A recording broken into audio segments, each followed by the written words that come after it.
Abra sua Bíblia lá em Marcos capítulo 16. Marcos capítulo 16. Marcos é o menor evangelho. Segundo os estudiosos, foi o primeiro evangelho escrito. E esse texto é magnífico. Esta narrativa, ela vai falar da experiência de algumas pessoas que passaram por essa experiência da ressurreição de Jesus. E elas foram transformadas. Amém? Mesmo assentados, com toda a reverência, a minha versão é a NVI. Diz assim um texto sagrado: quando terminou o sábado, Maria Madalena, Salomé e Maria, mãe de Tiago, compraram especiarias aromáticas para ungir o corpo de Jesus. No primeiro dia da semana, bem cedo, ao nascer do sol, elas se dirigiram ao sepulcro, perguntando uma às outras: quem removera para nós a pedra da entrada do sepulcro? Mas quando foram verificar, viram que a pedra, que era muito grande, havia sido removida, entrando no sepulcro. Viram um jovem vestido de roupas brancas assentado à direita e ficaram amedrontadas. Não tenham medo, disse ele. Vocês estão procurando Jesus, o Nazareno, que foi crucificado. Ele ressuscitou, não está mais aqui. Vejam o lugar onde o haviam posto. Jesus ressuscitou. Jesus ressuscitou. Esta é a premissa maior que nós, crentes, cristãos, não podemos esquecer. Jesus, após ressurgir, após ressuscitar, para algumas pessoas, esta aparição trouxe mudanças espetaculares em suas vidas, e por causa desta ressurreição, cada uma dessas pessoas foram transformadas. Cada uma dessas pessoas. E quais então, minha gente, são os benefícios? Quais são os benefícios que a ressurreição nos trouxe? Esperança para quem vive desesperançado. Esperança para quem estava desesperançado. Nós lemos aqui o primeiro texto dessas mulheres indo ao sepulcro. E agora nós vamos ler o texto e vamos nos ater a ele. Que pessoas estavam desesperançadas, pessoas estavam cabisbaixas, pessoas estavam tristonhas pelo fato daquele ocorrido. E olha só o que diz o texto, agora é João capítulo 20, a partir do verso 10. Os discípulos voltaram para casa. Olha só, preste atenção. Tente entrar nesse texto, porque às vezes a gente lê o texto, a gente ouve o texto, mas a gente não adentra o texto. Tente se colocar no lugar desta mulher. Os discípulos voltaram para casa. Maria, porém, ficou à entrada do sepulcro, chorando. Enquanto chorava, curvou-se para olhar dentro do sepulcro. E viu dois anjos vestidos de branco, sentados onde estivera o corpo de Jesus, um à cabeceira e o outro aos pés. Eles lhes perguntaram: mulher, por que estás chorando? Levaram embora o meu Senhor, respondeu ela, e não sei onde o puseram. Nisso ela se voltou e viu Jesus ali em pé, mas não o reconheceu. Disse ele: mulher, por que está chorando? Quem você está procurando? Pensando que fosse um jardineiro, ela disse, se o Senhor o levou embora, diga-me onde o colocou, e eu o levarei. Jesus lhe disse: Maria. Então, voltando-se para ele, Maria exclamou em aramaico, Rabone, que significa mestre. Jesus disse, não me segure, pois ainda não voltei para o Pai. Vá, porém, a meus irmãos e diga-lhes, estou voltando para meu Pai e Pai de vocês, para meu Deus e Deus de vocês. Maria Madalena foi e anunciou aos discípulos, eu vi o Senhor, e contou o que ele lhes dissera. Você adentrou esse texto, você se colocou nesta personagem, nesse personagem, você se colocou, imagina você lá, e o próprio Jesus aparecendo, e você achando que era o jardineiro, e aí você descobre que era Jesus. Olha que coisa magnífica, irmãos. O texto aqui que ora lemos, mostra que Jesus apareceu àquela mulher, Maria Madalena, num dos momentos mais difíceis em que ela estava vivendo. Ela estava em prantos, desolada, cabisbaixa, e fruto desse desalento por causa da morte de Jesus, da morte do seu mestre. No entanto, se você for para o verso 18 aí, a aparição de Jesus trouxe entusiasmo para Maria e a cidade e proclamar sobre esse Jesus, proclamar a ressurreição de Jesus. Eu gosto de uma frase de Tim Keller, ele vai dizer o seguinte, os relatos da ressurreição de Jesus dos Evangelhos são a chave para a esperança de que todos precisamos para enfrentar a desesperança da vida cotidiana, desesperança da vida existencial e o consolo até a volta de Cristo. Nós podemos ter esta esperança mesmo em face, mesmo diante dos dissabores da vida. Podemos ter essa esperança, porque a ressurreição de Jesus nos traz uma nova perspectiva, e para aqueles ali, uma nova perspectiva de esperança, foi o que vemos.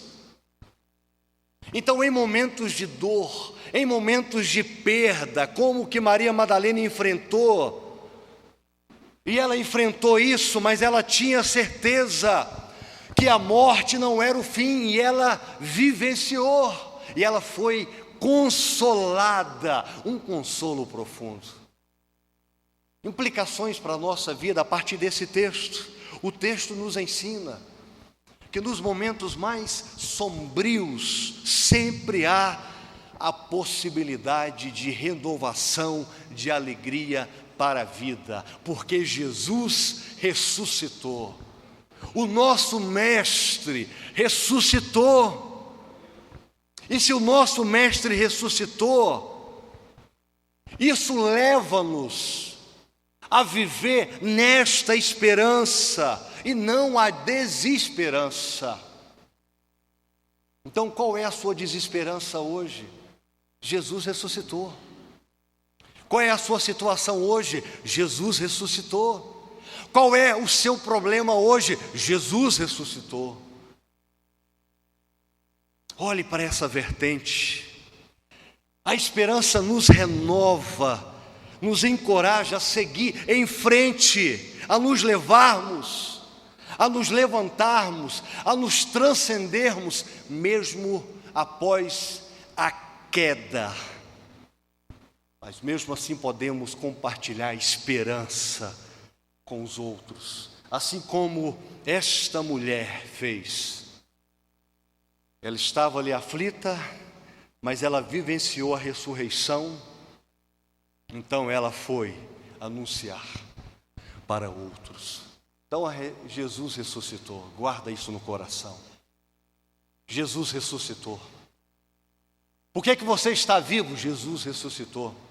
O que você tem que trabalhar amanhã? Jesus ressuscitou. O que você tem família? Jesus ressuscitou. Por que estamos aqui na igreja? Jesus ressuscitou. O que nós somos? Jesus ressuscitou. Tudo, Jesus ressuscitou.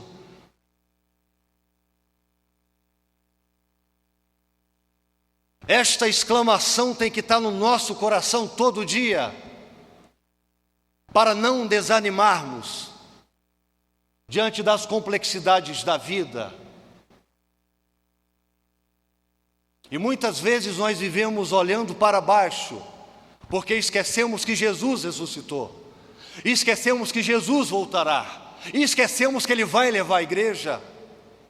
Então vivemos como vítima de um Deus que não ressuscitou nada, de um Deus que saiu e se envolveu com Maria Madalena e fugiu.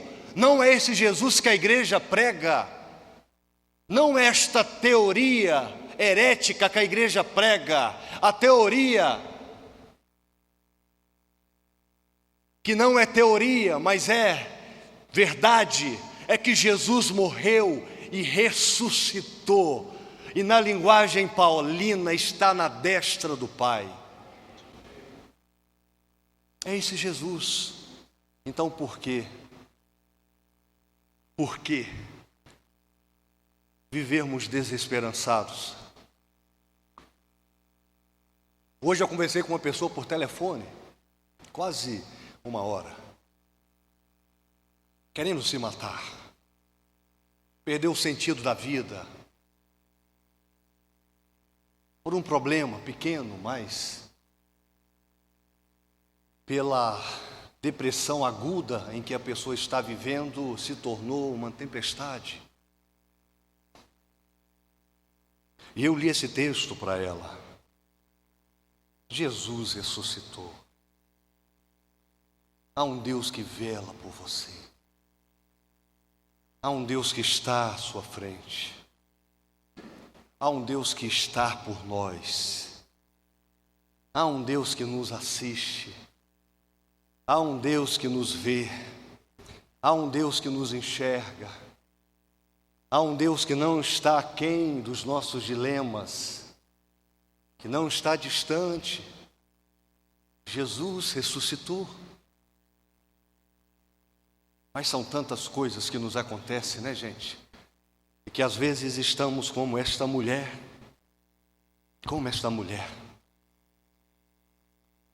Mas a esperança dela foi renovada, porque ela passou por aquela experiência. O que falta em crentes hoje é ter experiências marcantes com Deus da palavra. O que falta nas igrejas hoje é se debruçar na palavra e uma vida de oração, de quebrantamento e de renúncia. O que falta nas igrejas hoje é, antes de estar no meio do povo, é estar lá no esconderijo, ouvindo a voz de Deus. É isso que falta, muitas vezes, nas nossas vidas. E se nós não darmos tempo para Deus, não nos recolhermos, o que nós fazemos aqui não é nada, é só religiosidade. E talvez nesta noite haja pessoas aqui dentro, sendo religiosas, participar da ceia como ritual, dizimar como ritual, trazer alimento como ritual, meros rituais, que não chega ao trono da graça, que Deus conhece o coração, está vazio dele, longe dele, distante dele. E aí, por uma questão de consciência, eu vou para passar um período ali na igreja, porque assim eu estarei limpando os meus pecados. Você está completamente equivocado se você pensa que a vida cristã é isso. Mas também a ressurreição de Jesus, ela trouxe, próximo aí por gentileza, segurança para quem estava com medo. Ela trouxe esperança para quem estava desesperançado, mas também segurança para quem estava com medo. Olha o verso 19 e 20. Ao cair da tarde, presta atenção, entra no texto. Ao cair da tarde, daquele primeiro dia da semana, estando os discípulos reunidos, a portas trancadas, por medo dos judeus, Jesus entrou pôs-se no meio deles e disse: a paz seja com vocês. Tendo dito isso, mostrou-lhes as mãos e o lado. Os discípulos alegraram-se, viram o Senhor novamente. Viram o Senhor. Novamente Jesus disse: paz seja com vocês. Assim como o Pai me enviou, eu os envio. O que a gente consegue tirar desse texto? Os discípulos estavam com medo, está aqui muito claro, de serem perseguidos pelos judeus, aqueles judeus que haviam sacrificado o Jesus, o mestre, o rabi deles. O medo tinha a ver com a própria culpa de terem abandonado o mestre. Também há esse tipo de medo. O medo tinha a ver com a ausência daquele que lhes dava segurança por causa do amor dele. Estavam com medo. No entanto, a aparição de Jesus transformou o estado em que eles estavam ali vivendo. A presença de Jesus trouxe paz, calmaria, segurança que eles precisavam. A presença de Jesus devolveu a segurança que eles sentiam antes da morte. E é esse mesmo Jesus que fala para você, que fala para mim, para não termos medo. É esse mesmo Jesus que nos fala: você está com medo de quê? Você está vivendo sem paz por quê? O que é que tem lhe roubado a paz? O que é que tem lhe deixado incapaz de olhar para mim e ver que eu estou trabalhando, que eu estou à frente? O que tem lhe deixado inseguro? Era como se Jesus falasse isso para nós. E aí eu amo a palavra de João, capítulo 14, verso 27. João 14, 27, quando ele fala: deixo-lhes a paz, a minha paz eu vos dou, não dou como o mundo a dar. Não se perturbe os seus corações, nem tenham medo. Qual é o seu medo hoje? Qual é? Esse mesmo Jesus nos fala hoje para não termos medo. Não termos medo. Não precisamos, como eu falei aqui logo no começo, o cristão, o filho de Deus, não precisa temer a ira vindoura, porque Cristo pagou a nossa dívida, a nossa injustiça, a nossa culpa, o nosso pecado, como Paulo trabalha tanto isso em Romanos. Cristo pagou a nossa dívida, mas por vezes eu e você tentamos baratear o que Cristo fez na cruz do Calvário. E aí eu pego uma frase de John Stott, quando ele falou acerca disso, da ira vindoura. E ele vai expressar em um de seus comentários: nós barateamos o Evangelho quando o retratamos apenas como algo que nos liberta da tristeza, do medo, da culpa e de outras necessidades pessoais aqui e agora. Aí essa parte final que é a melhor, ao invés de apresentá-lo como que nos liberta da ira vindoura. Já falei uma frase aqui, vou repetir: Jesus não morreu por nossos desejos, nem por nossos sonhos. Jesus morreu por nossos pecados, porque estávamos perdidos nas nossas concupiscências. Deus, na sua soberania, teve que mandar seu Filho, porque havia uma ruptura, uma separação entre Deus e os homens. E só Deus poderia pagar esse preço para que a humanidade pudesse ser redimida, e foi o seu próprio Filho. Mas nós barateamos isso. Aí você pergunta: como, pastor? Com a forma como nós vivemos, a forma como nós falamos, a forma como nós sentimos, a forma como nós procedemos, a forma como nós trabalhamos, tudo. Nós barateamos isso aqui.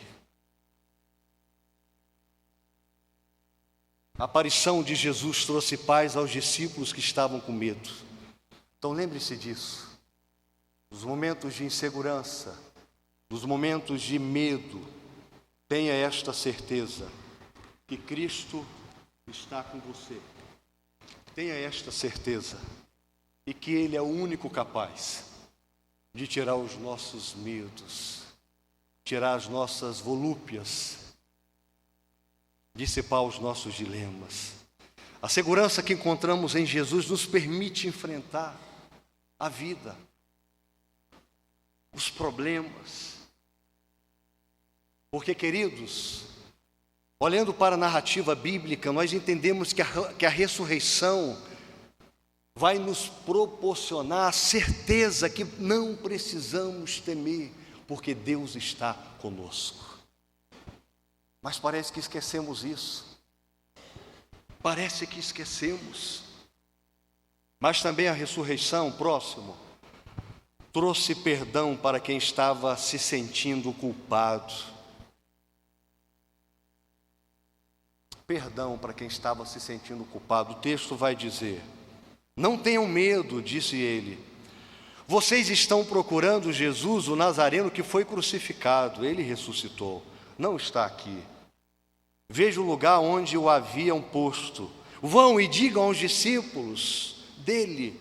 E aí um discípulo em especial, está aí no texto, a Pedro. Ele está indo adiante de vocês para a Galileia. Lá vocês o verão, como ele lhes disse. Aqui o personagem Pedro havia negado Jesus, por isso estava se sentindo culpado. E Jesus sabia disso. Interessante, meus irmãos, interessante que Jesus fez questão de mandar avisar pessoalmente a Pedro, está aí no texto, que ele havia ressuscitado. Sabe o que eu aprendo aqui nesse texto? Ao mandar avisar a Pedro, Jesus estava comunicando a Pedro que a culpa de Pedro havia sido retirada pelo perdão que ele ofereceu na cruz do Calvário. Ele sabia quem era Pedro, que Pedro se tornaria o grande homem da igreja do primeiro século. Jesus vai até nós pessoalmente para nos falar acerca do que nós precisamos. Pedro precisava dessa palavra de Jesus. Pedro precisava, porque Pedro estava se sentindo culpado. Se você for olhar para a narrativa bíblica, quando ele negou Jesus, que Jesus fitou os olhos, diz que ele chorou. Eu fico pensando como Pedro se sentiu. Quando Jesus foi para a cruz, os discípulos correram. Quem ficaram lá perto de Jesus, Carla? As mulheres. Os discípulos com medo. E Pedro fazia parte dessa trupe, dessa turma. Mas Jesus tinha algo para Pedro, como tem algo para você, para mim. Ele nos conhece. Ele nos conhece. A mensagem de perdão que Jesus trouxe, especialmente para Pedro, mostra que ninguém está além da graça de Deus, Nairo. Ninguém está além da graça de Deus. Ninguém. A graça de Deus é poderosa. Poderosa. O perdão de Deus é poderoso. Aí cito mais uma frase de John Stott. Coloca aí. Ele vai dizer que a ressurreição de Cristo é a prova de que o perdão é possível e que podemos recomeçar, independentemente de nossos erros. Podemos recomeçar, independentemente de como você está, o que você já fez. Pode recomeçar, porque Cristo já pagou o seu pecado. Cristo já pagou os nossos pecados na cruz do Calvário. E por último, a ressurreição de Jesus trouxe transformação para quem não mais estava crendo. Próximo aí, por favor. Ela trouxe transformação para aqueles que não mais estavam crendo. Às vezes na nossa vida nós não mais cremos. Nós somos tendenciosos a duvidar, a se perguntar. Olha só o que diz o texto, verso 24 a 29. Entra no texto novamente, está aí, pode colocar. Tomé, chamado Dídimo, um dos 12, não estava com os discípulos quando Jesus apareceu. Os outros discípulos lhe disseram: vimos o Senhor. Mas ele lhes disse: se eu não vir as marcas dos pregos nas suas mãos, não colocar o meu dedo onde estavam os pregos e não puser a minha mão no seu lado, não crerei. Uma semana mais tarde, os seus discípulos estavam outra vez ali e Tomé com eles. Apesar de estarem trancadas as portas, Jesus entrou, pôs-se no meio deles e disse: paz seja com vocês. Jesus disse a Tomé: coloque o seu dedo aqui, veja as minhas mãos. Estenda a mão e coloque-a no meu lado. Pare de duvidar e creia. Disse-lhes Tomé: Senhor meu e Deus meu. Então Jesus disse: porque me viu, você creu? Felizes os que não viram e creram. Olha aí, discípulo. Muitas vezes nos encontramos como esse homem na nossa vida. Mas mesmo muitas vezes a gente se encontrando nesta experiência, Jesus faz questão de ir ao nosso encontro. Jesus faz questão. Tomé teve dificuldade de crer que Jesus havia ressuscitado. Está aí. Porém, Jesus, em vez de condenar Tomé, Jesus apareceu a ele, mostrou os seus ferimentos. Ao invés de condenar, Jesus deu uma chance para que ele pudesse crer novamente. Em vez de desacreditar em Tomé, Jesus acreditou no melhor dele e no que ele poderia se tornar. Esse é o Jesus ressurreto. Esse é o Jesus que ressuscitou, que mesmo quando nós duvidamos, mesmo quando nós não entendemos o porquê de determinadas questões existenciais da vida, mas Ele continua acreditando em nós, nos dando uma nova chance, uma nova possibilidade, dando-nos uma nova maneira de ver a vida, porque Ele ressuscitou. Ele não estava brincando quando foi para a cruz. Ele ressuscitou. Então Tomé creu que Jesus havia morrido e ressuscitado, e a sua vida foi transformada.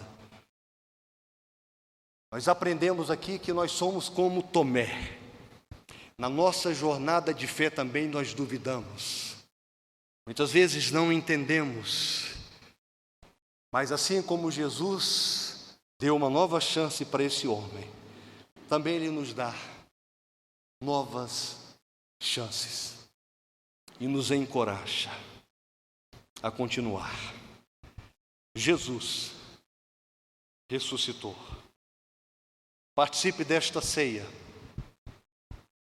tendo esta certeza: Jesus ressuscitou. Saia daqui nesta noite, tendo a certeza: Jesus ressuscitou. Acorde amanhã, que é segunda-feira, e vá trabalhar, tendo a certeza: Jesus ressuscitou. Converse com as pessoas, tendo a certeza: Jesus ressuscitou. Ame as pessoas, tendo a certeza: Jesus ressuscitou. Fazendo tudo, tendo a certeza: Jesus ressuscitou. E eu finalizo esse momento citando Billy Graham, quando ele expôs: existem 3 coisas que o cristão não pode contestar: Jesus veio, ressuscitou e voltará. Que isso possa ficar impresso no seu coração, e que quando você se sentir desesperançado, saiba disso. Quando você tiver medo, saiba disso. Quando você duvidar, saiba disso. Jesus ressuscitou e voltará. Amém, igreja? Jesus ressuscitou. Coloque aí exclamação. Jesus ressuscitou.